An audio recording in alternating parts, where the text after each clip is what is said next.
শুভ বিকেল। চলে আসলাম নতুন দিনে নতুন একটা ভিডিও নিয়ে। আশা করি সবাই সুস্থ আছো, ভালো আছো। আজকেও সকাল থেকে আসা হয়নি। সকালে আজকে শুক্রবার সন্তোষীমার পুজো ছিল। নিত্য সেবার পরে সন্তোষীমার পুজো দিতে গেছিলাম। ওপরে ঠাকুরের অবশ্য দিই, সেবার পুজো করলে দেরি হয়ে গেল, ওই জন্য মনে করলাম একবারে বেরোনোর সময় করব।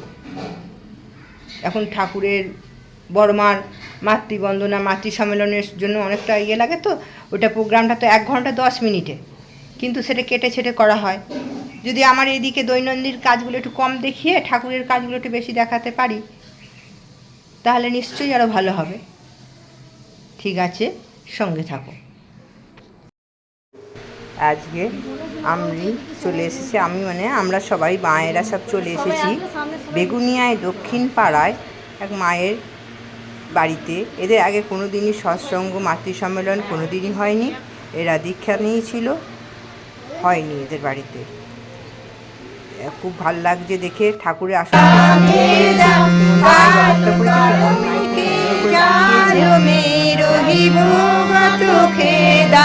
জগত জীব ঘর মত ফিরে নিত চারখানি, জ্ঞানী যোগী পিল রহে বিনা সন্ত পায়ে নেই সুত শব্দ নিশানি। রাধা স্বামী নাম কি মহি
শক্তি তোমরা নাই ওয় মামা বেবি চারি মা জাগো তোমরা হরিণে হরিণে, জাগো তোমরা হরিণে হরিণে, ওয় না চঞ্চল তোমরা না জাগিলে মাগো দেশের অমঙ্গল। জাগো লক্ষ্মী মায়ের মঙ্গল, দেশের আশায় তোমরা নারী,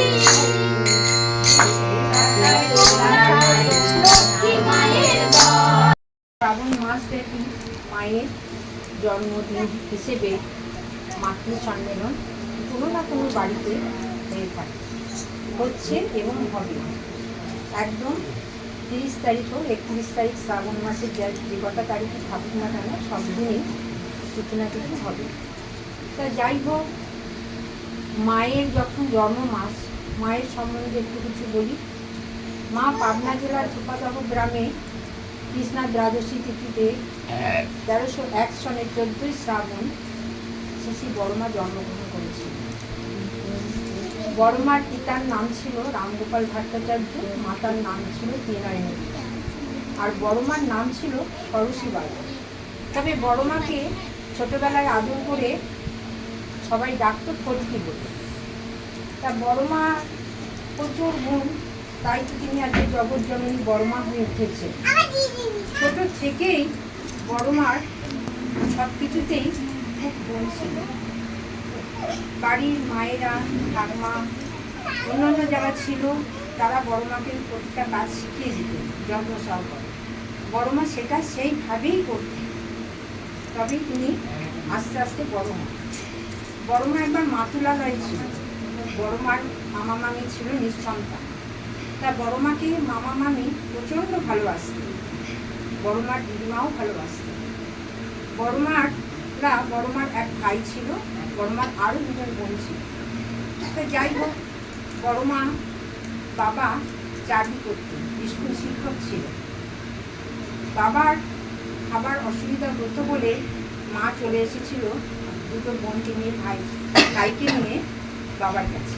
বড় মা তখন মাতুলালয়ে থাকত, কিন্তু বড় মার মা তখন বাচ্চা সামলাতে পারছিল না বলে তখন বড় মাকে নিয়ে আসে। বড় মার বয়স তখন 8 বছর।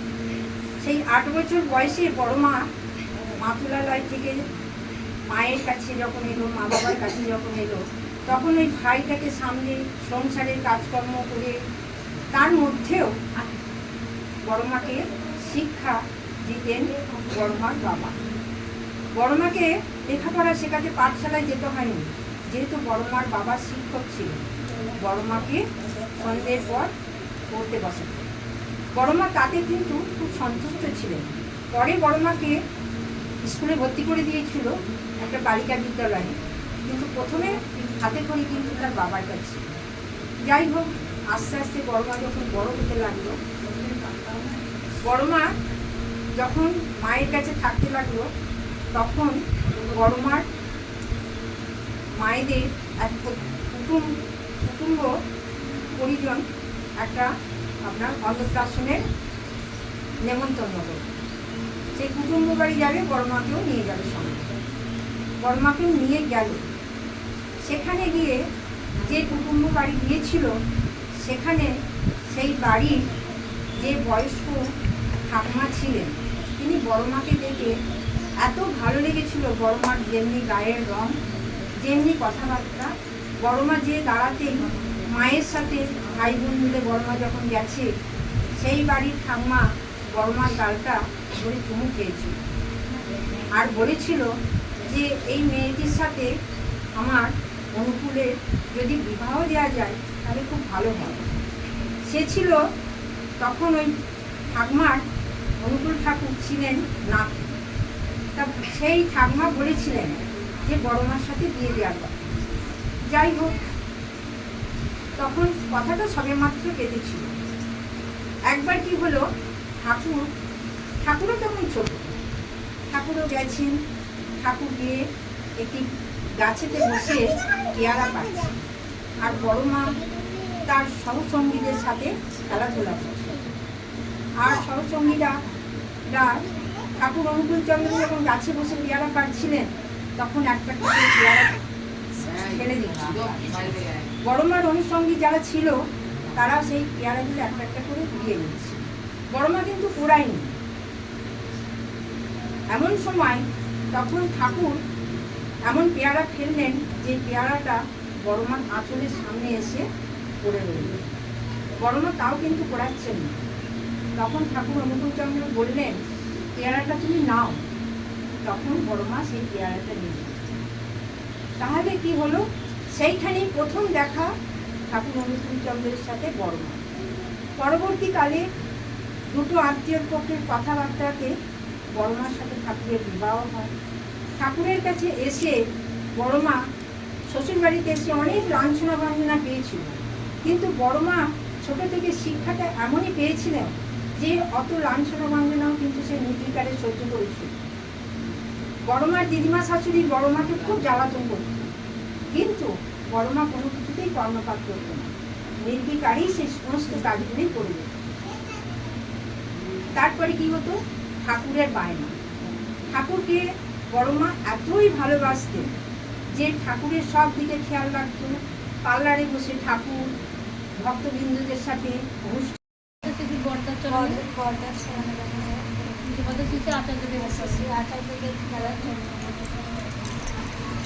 সবাইকে আমার ভালোবাসা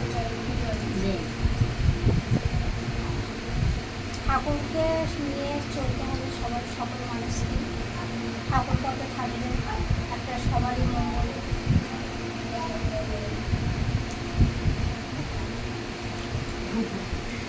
সবাইকে বলি যে ঠাকুর নিয়ে চলো, নিজেদের সংসারে ভালো হবে, নিজেদের মঙ্গল, পারিপার্শ্বিক মঙ্গল, এটাই বলি।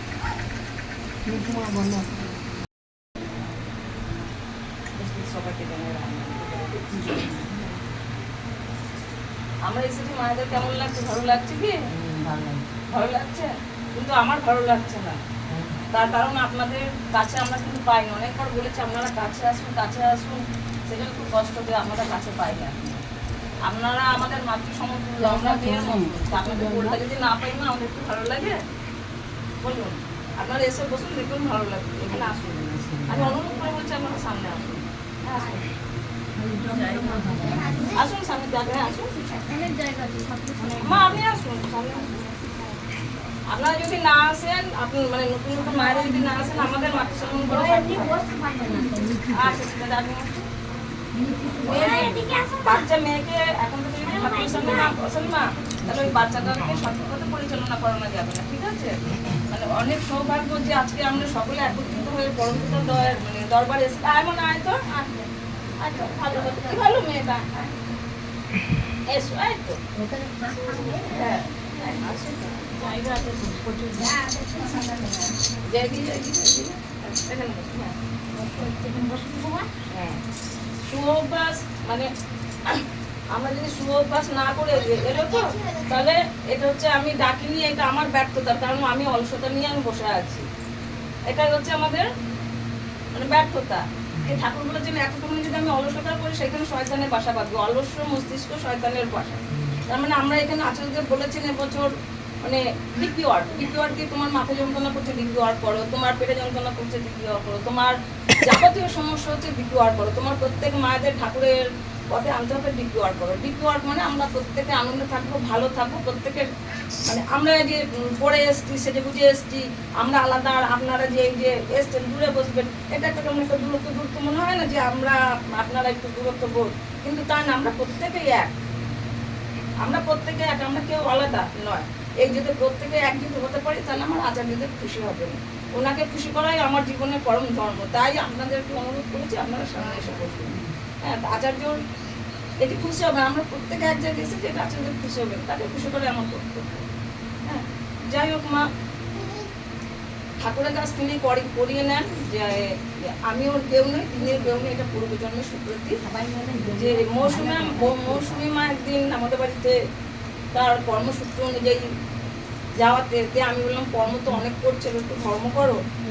সঙ্গে সঙ্গে মৌসুমী মা বললো যে না, যে আমি তো আপনাদের ঠাকুর এই ঠাকুর দীক্ষিত। আমি যে এই ঠাকুর দীক্ষিত মানে বলছে আমি তো অনেক ঠাকুর দীক্ষিত। তার মানে কি আমরা প্রত্যেকে ঠাকুরকে ভালোবাসি, আর যখনই শুনতে পাই যে ও আমার গুরু বোন, তখনই আত্মার সঙ্গে একটা আত্মার মিলন অবশ্যই হবে যে ও আমার গুরু বোন। তখন ওই দূরত্ব কাছে এই বোধটা আমাদের কারোর মধ্যে থাকে না। তো বলা হলো যে ঠিক আছে মা, তাহলে বেশ শ্রাবণ পরিক্রমায় আমাদের তো প্রত্যেক বছর নতুন নতুন বাড়ি ধরা লাগে, তো তোমার বাড়িতে এক বাক্যে মৌসুমী বাবা বললেন যে ঠিক আছে আমার বাড়িতে হবে। এবার এক বাক্যে যেই মানে মৌসুমী মায়ের বাড়িতে হলো, পাশাপাশি অপোজিট কারণ। এটা হচ্ছে একটা পজিটিভ মাইন্ড। পজিটিভ মানে সক্রিয়ভাবে আমরা তার দিকে এগিয়ে যাচ্ছি, যে একজনের সুঅভ্যাস বা সংস্পর্শে আর একজনা দেবে। যে এই সংস্পর্শটা যদি আমরা গড়ে তুলতে না পারি, তাহলে আমার ঠাকুর দাদা ব্যর্থতা। আর এটাই আচার্য চেয়েছেন যে নতুন নতুন মায়েদের তৈরি করা। সে যাই হোক, নতুন নতুন মায়েদের তৈরি করা, আর বললাম না দিদিমণি না থাকলে তো শিল্পটা কী করে, তাই তো? তা আমাদের দেওঘরে প্রত্যেকেই বসে আছে, ওনারা যেভাবে নির্দেশ দিয়েছেন আমাদের সেভাবেই করতে হবে। যাই হোক, আমরা ঠাকুর কেন ধরবো, ঠাকুরকে কেন গ্রহণ করবো? ঠাকুরকে গ্রহণ করার একটাই মূল পদক্ষেপ হচ্ছে যে আমরা প্রত্যেককে ভালো থাকবো। ভালোটা কিসে থাকবো? যে মানসিক দিক থেকে আমরা ভালো থাকবো। আর্থিক দিক যেদিক যা হয় ঠিক করে আমরা প্রত্যেকেই যে যেমন পারি ঘুরবে, কিন্তু মানসিক দিক থেকে ভালো থাকবো। যেমন মানসিক দিকটা কেমন, কোনো কিছু হলেই বলতে পারবো ঠাকুর তোমার ইচ্ছাই মঙ্গল, এই কথাটা বলতে পারি। তোমার ইচ্ছাই মঙ্গল, জানি না কিসে আমার মঙ্গল, কারণ এই ঠাকুর আমাকে বলে গেছেন যে পরম পিতার ইচ্ছায় চলো, তার ইচ্ছাই মঙ্গল। কত 14ই শ্রাবণ মানে বিশুদ্ধ সিদ্ধান্ত পঞ্জিকার মধ্যে 13ই শ্রাবণ গুপ্তপুর আমাদের সাতগিচ্ছে সৎসঙ্গ কেন্দ্র মন্দিরে বড় মার জন্মদিন পালন হয়েছে খুব সুন্দর সমারোহে। তারপরে গুপ্তপুর গেছিলাম, অতি জন্মান্তের সৌভাগ্য যে সেখানে আমরা কি বলবো যে প্রার্থনা করতে পেরেছি, হারমোনিয়াম বাজে প্রার্থনা করতে পেরেছি। তার কারণ হচ্ছে একটাই, যে ওখানে শ্রী শ্রী দাদা এসেছিলেন, ওখানে আচার্য দেব এসেছিলেন, তারপরে আচার্য দেবের মা এসেছিলেন, অনেকেই এসেছিলেন। পবিত্র জন্মভূমি, মানে পবিত্র মাটি ওটা। তা সেখানে গিয়ে মনে হচ্ছিল সত্যি সত্যি আমরা স্বর্গে ওখানে বসবাস করছি। পুরো টানা 5টা থেকে 8:30 কেউ যে বসে থাকতে পারে, তাই কিন্তু আমরা বসে থেকেছিলাম।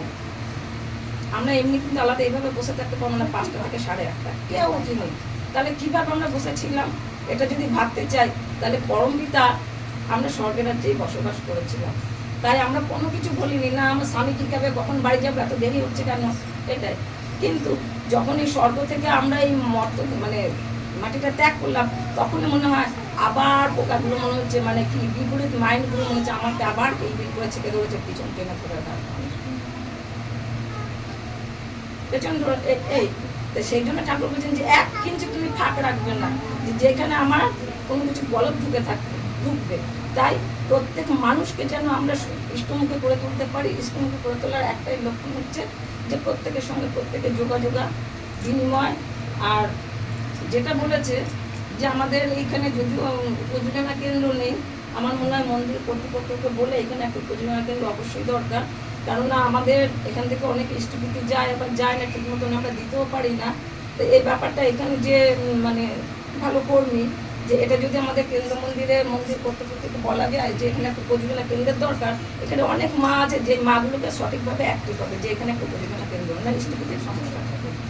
সে যাই হোক, সময় বলার কিছু নেই। মানে অনেক মায়েরা খুব সুন্দরভাবে মায়েদের বলেছেন বা ঠাকুরের কথা বলেছেন। আমি খালি একটাই কথা এখানে বলতে চাই, যে আচার্যকে বলেছেন যে আমরা ভিন্নতা কেউ নেই, আমরা প্রত্যেকে একসঙ্গে যেন সুন্দরভাবে থাকতে পারি বা মিশতে পারি, এটাই আচার্য চেয়েছেন। এই পরিবারের মঙ্গল কামনা করে এবং সবার মঙ্গল কামনা করে রাখছে। জয় গুরু।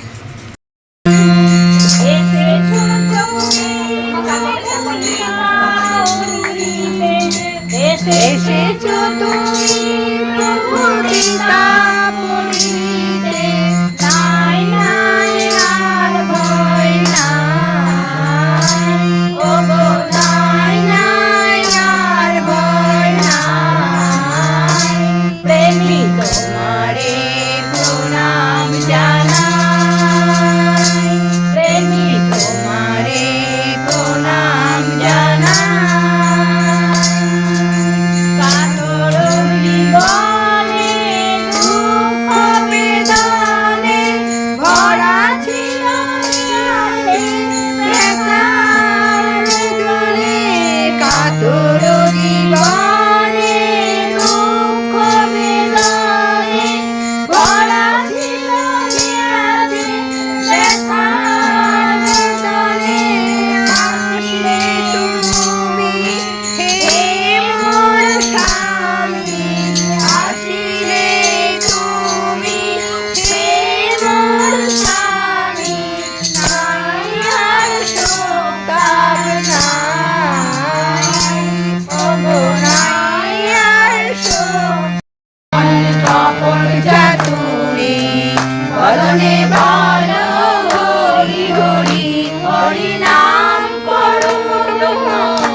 পরমারাধ্যা জগৎ জননী শ্রী শ্রী বড় মা কি জয়। পরমারাধ্যা জগৎ জননী শ্রী শ্রী বড় মা কি জয়। পরমারাধ্যা জগৎ জননী শ্রী শ্রী বড় মা কি জয়। পরম পূজ্য পাদ শ্রী শ্রী বরদা কি জয়। পরম পূজ্য পাদ শ্রী শ্রী বরদা কি জয়। পরম পূজ্য পাদ শ্রী শ্রী বরদা কি জয়। পরম পূজ্য পাদ শ্রী শ্রী আচার্য দেব কি জয়। পরম পূজ্য পাদ শ্রী শ্রী আচার্য দেব কি জয়। পরম পূজ্য পাদ শ্রী শ্রী আচার্য দেব কি জয়। বন্দে পুরুষ পুরুষোত্তমম বন্দে পুরুষোত্তমম বন্দে আর্য পিতৃন বন্দে আর্য পিতৃন বন্দে মাতৃবর্গান বন্দে মাতৃবর্গান বন্দে অহং কৃষ্টি দৈবতাম বন্দে অহং কৃষ্টি দৈবতাম বন্দে পুরুষোত্তমম বন্দে পুরুষোত্তমম বন্দে পুরুষোত্তমম বন্দে পুরুষোত্তমম বন্দে পুরুষোত্তমম বন্দে পুরুষোত্তমম পরম প্রেমময় শ্রী শ্রী ঠাকুর অনুকূল চন্দ্র জি কি জয়। মাতৃ সম্মেলন এখানেই শেষে জয় জয় গুরু। গুরু।